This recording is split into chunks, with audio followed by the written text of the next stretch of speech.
A prior warning, this video will touch on very serious topics when it comes to disability and sicknesses and illnesses, and it gets very personal. So keep that in mind before you watch this video.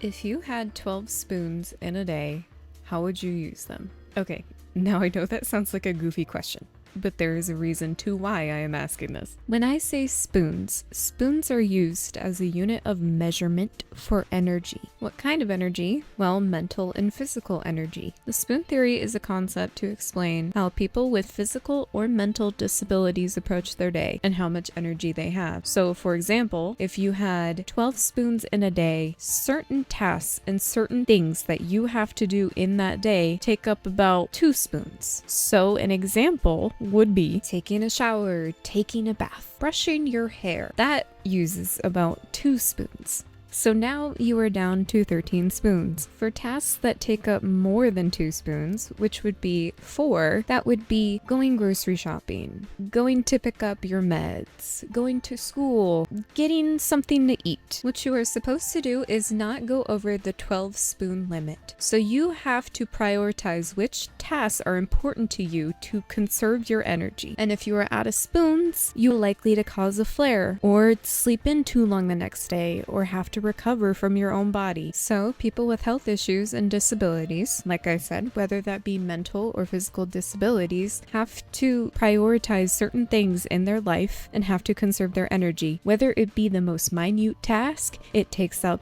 a lot of energy. Now remember, you only have 12 spoons a day. So back to my question, how would you answer? If you only had 12 spoons a day, what would you do in that day? I believe anybody who has an able body would just do the most important tasks first, and then once they get down to the more simpler tasks, then they would use less spoons. But it's not that easy when it comes to someone that has issues. I bring this up because the topic of today's video discusses disability, and specifically when it comes to one character, which is Maria Robotnik. As much as I am passionate about all the Sonic characters, and that is clearly evident, I'm also very passionate about the topic of disability and health issues. I, for one, am someone that is disabled, and I have to deal with the spoon theory every single day. I cannot function like other people, and I cannot work because of my disability. I am not wheelchair bound, but my disability is something in which you would call a dynamic disability. It is something I would have to deal with for the rest of my life, and it is degenerative and it is progressive. But with treatment, I can prevent it as much as I can. But I can understand the personal experience of being a disabled person and having to deal with health issues that are inconsistent, which can lead you to the hospital, having to stay overnight, and a sudden ER visit. So that's why I specifically want to talk about Maria today.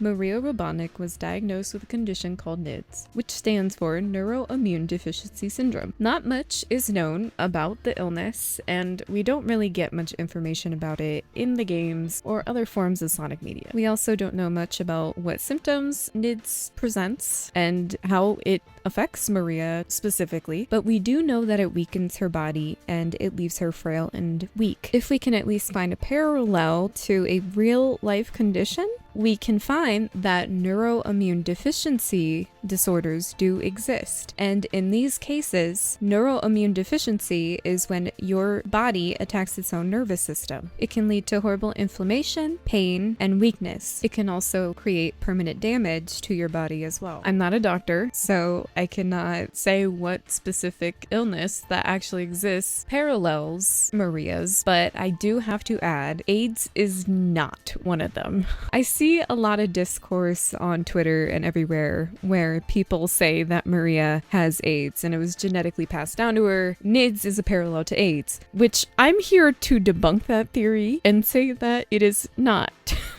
AIDS and HIV can affect the brain, but with Maria's specific condition, Maria was born with her condition, but her own body attacks its own nervous system with her immune system as well. I want to add that HIV, when it is left untreated and it progresses into AIDS, it can affect people neurologically, and it can turn into a neurological condition, but it has to turn into a neurological condition.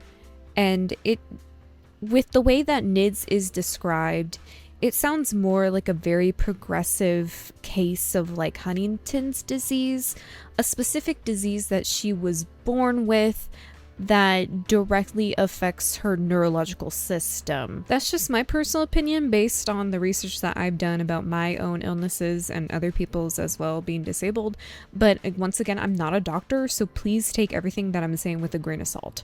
It could be that it is a parallel to AIDS and I just am speaking out my ass. Not gonna lie, I don't even know if I'd say AIDS on this platform, but I'm going to say it anyway because I'm literally talking about medical terms, so whatever. Maria Robotnik was put on the Ark for the specific reason that the low gravity on the Ark would help her body, help relieve some of the weakness and pain, which this is a very common thing for people that have chronic pain. I have chronic pain, and for a while I did aquatherapy. Having Earth's gravitational pull released from your body helps your body feel not as heavy as it would with tons of inflammation and tons of pain going on inside of you. Because Maria's condition was so progressive, her being on the Ark has saved her a lot of time, especially with space. And sadly, like it is said, NIDS is an incurable illness and it is very fatal. This is a thing that multiple people that are sick or have chronic illness, they're disabled. This is a common thing that people like us have to deal with. The fact that our condition is not curable, it can be treated, but for the rest of our waking life, we will have to deal with the symptoms every time we open our eyes and wake up. It is a hard thing to accept, and you sadly have to grieve the life that you thought you were going to live. But that doesn't stop us, and we continue to try. Specifically with Maria, what is so special about her is she is so optimistic through it all. She is a young child who has this degenerative illness, and she doesn't know if she'll ever be cured, but she has a support system, which is through her grandpa and which is through Shadow. And a support system when you are disabled helps you so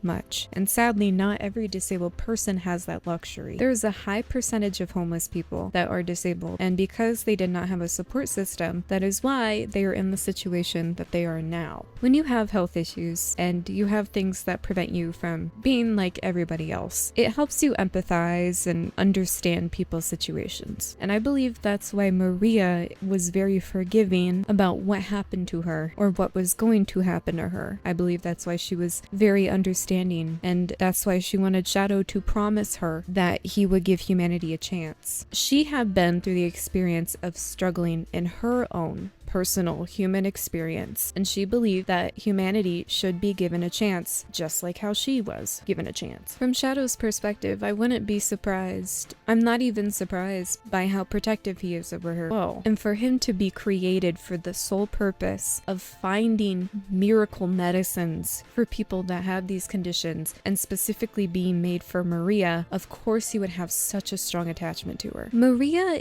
is great representation when it comes to disability representation. Maria can still walk and she can still do casual things, but that doesn't mean that she doesn't have something that she's struggling with still. That doesn't mean that she's still not sick. Not everybody that's disabled uses a wheelchair. Not everybody that's disabled uses a mobility aid. Some people with their disability can manage to walk and do some things by themselves. But that doesn't mean that they don't need help and access like some people do that are in wheelchairs. Maria is good representation because she is still hopeful, and she does not let her condition defeat her. She does accept the limitations of it, but she does not stop being happy or try to experience joy even with her illness. And at such a young age too, it's surprising that she's so hopeful. I mentioned chronic pain earlier, but I would not be surprised if Maria had chronic pain. And chronic pain is a condition in which you are in pain all the time. Every minute, every second of the day, you have pain. And especially with her having a disorder where her own body attacks its immune system and nervous system. It is, for me, what I can deduce from my own experience is I do believe she probably does have pain all the time and to continue being optimistic and hopeful when you are in pain every day, it is so hard. And that is something that I admire about Maria's character. I think why the older I get, I have such a strong attachment to Shadow's character is because of this personal shared experience and this story specifically. I know how it feels to be disabled. I know how it feels to be sick. And for a character to be so comforting and so protective of someone who has a condition like that, for him to respect her and see her value not as a disabled person, but just as a person, it feels very complimenting to someone that goes through that every day too. We as a society have been told to hustle and pick ourselves up by the bootstraps so often that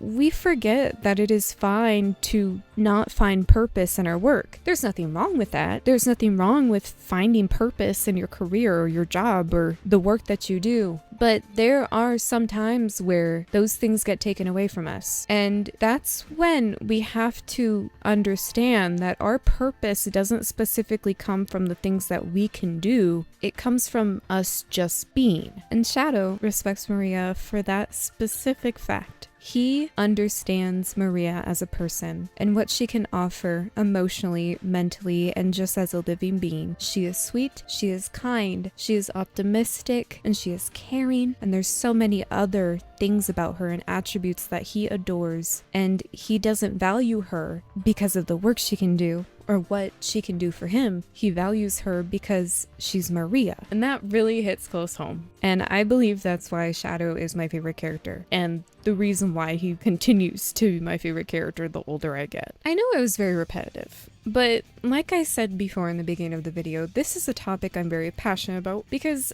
I go through it every day. I have to get multiple medical tests. I see different specialists all the time. I believe I have conditions that I have not been diagnosed with yet, but I have dealt with this since I turned 18, and I have been having this struggle for about 4 years now. And I can relate 100%. I'm not saying I can relate completely to Maria's illness, but I do feel aspects of that in my daily life. I do think I wanted to make this video too because there are people that don't have to think about disabled people every day. I remember when my health was in kind of good condition. I mean, my issues were genetic issues, so I was kind of screwed from the start, whatever. People who don't have these issues don't think about people with disabilities. They don't think about how we are affected by other people, how we are affected by people in power, how we are affected with our daily tasks and our relationships. Like I said before, a person's value does not come from the work they do. It comes from them just existing, by them just being.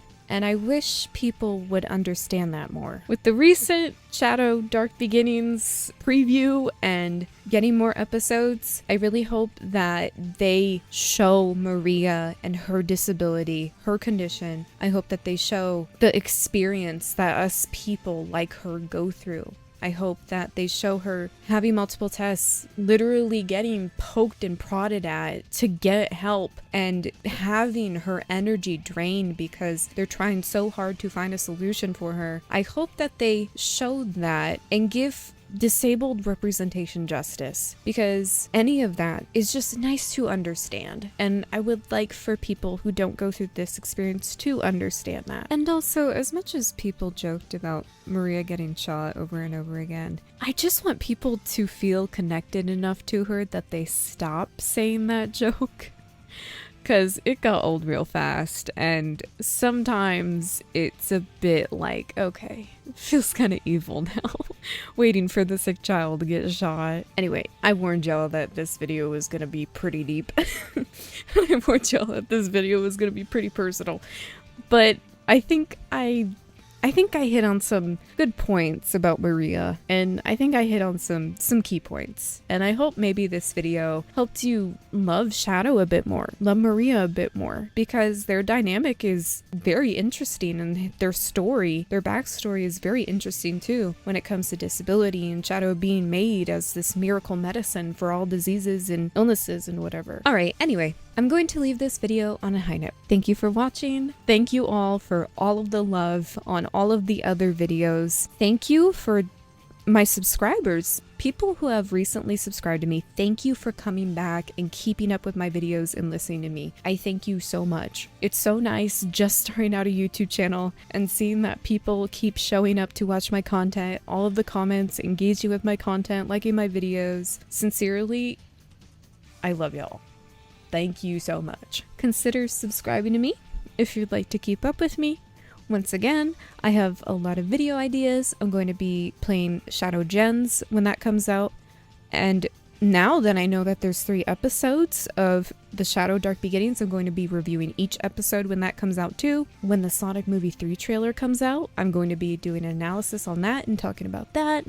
So keep up with that, I guess. Anyway, I invite you to leave your comments and your thoughts underneath this video. For anyone watching, have a good day and have a good night. Bye-bye.